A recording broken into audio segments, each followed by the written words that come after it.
Hello everybody. This is an orchid spotlight on my Masdevallia Ova-avis. I got it a few weeks ago from eBay and I would like to give some updates about it.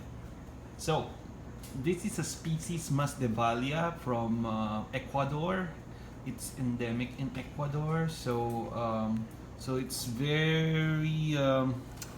it's one of those orchids that's hard to grow because they have specific requirements because it it's used to nature. It's not really designed to be or like those hybrids that can grow easily within the home environment. I could say this because this is one of the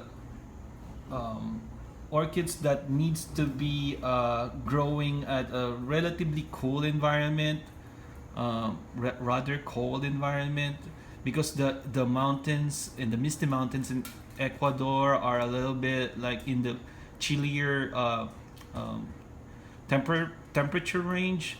I've looked at it online. It's about 40 to 6. Well, it's not really 60. It's much more of like close to 58, 59 degrees Fahrenheit. So that's relatively between 10 to 15 degrees Celsius, something like there. So it's a bit harder to grow even inside a home environment.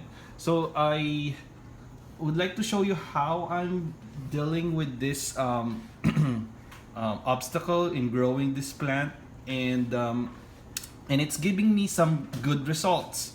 So if you would look, I'm gonna put it in the information card about how Wade from Wade's Orchids grow Masdevallias in a very not cold environment, because he grows it in a warm and greenhouse.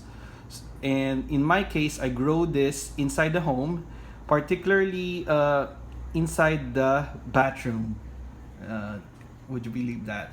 But it really likes the high humidity in the bathroom, especially during the misty showers in the morning.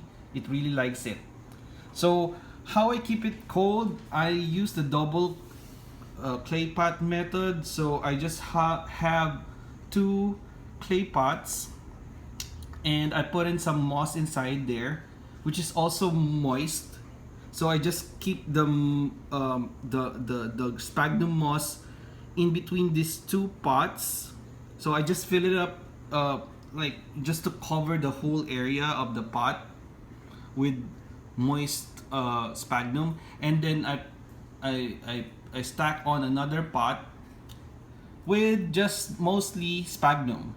So aside from the sphagnum, I just have some styrofoam popcorn, like those packaging styrofoam to uh, to allow some aeration at the bottom. But other than that, that's mostly sphagnum moss on top.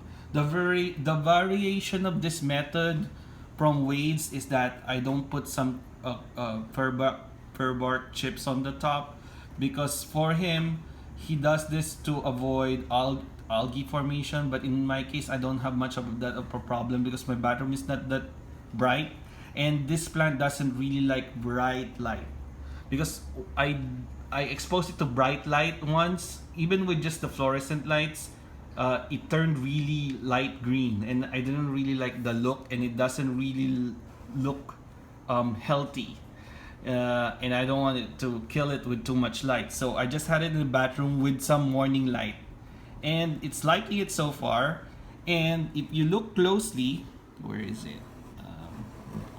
It's putting out some new growths. See? And I have, yeah, there's another one there at the bottom of that. So you can see there, that's the growth, and there's another small one there. And also at the bottom there, see, it's, yeah, there, these are the really bottom of the plant there. There are about 2 to 3 growths there. as I can remember. So far, within just a few weeks that I have it, it's really liking this method. Because before I just only had it in a plastic pot and it's not really doing well, it's not doing anything. And then when I did it here, it's really had the color, the green color came back and it put out new growths. So you can see there's a new a dry leaf there that was recent, but I've read that that's quite common with the Masdevallia. They replace their leaves quite often. That's quite normal. That it loses its leaves and gives out new growths for new leaves. And one particularly interesting thing about this Masdevallia is that its flowers, I would put the link on the information card. They look like jellyfish. Actually, the cultivar name of this one is Jellyfish. So it's Masdevallia Ova-avis, jellyfish, and Ova-avis means bird's nest, because people locally in Ecuador think of it as looks like a bird's nest. The closest relative of this is the Masdevallia tridens, that species, and they kind of look like really similar, but this one is much more redder. The blossoms on this one are much more vibrant red. So I like it that I like the blooms that way. All right, so yeah, so far, if you want to try to emulate my method like Wade did, I really do recommend it for people growing Masdevallias inside their home or even in the greenhouse where it's quite warm.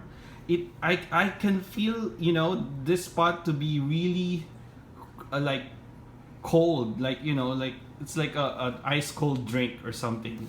Whenever I miss this, I just missed this this, what do you call that, the sphagnum. And also I have a water tray at the bottom, so I could just pour in water here and then it just waters the plant quite readily.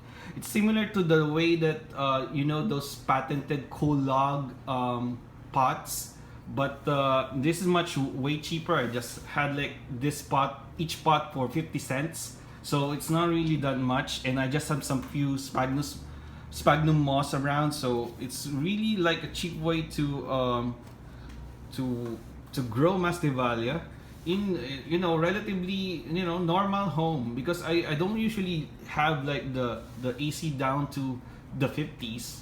Who does that, right? I usually have it in like maybe upper 60s or lower 70s, but that's it. It doesn't really get that cold here. So this way, I'm having to simulate the same environment it has when you have it grown in the wild. And yeah, so I'll give you updates as soon as I get flowers from this one, or like whatever changes that I would see in this plant. And yeah, thank you for watching this video, and hit the like button if you like this one. All right, bye bye. Say bye bye. Yeah, bye bye.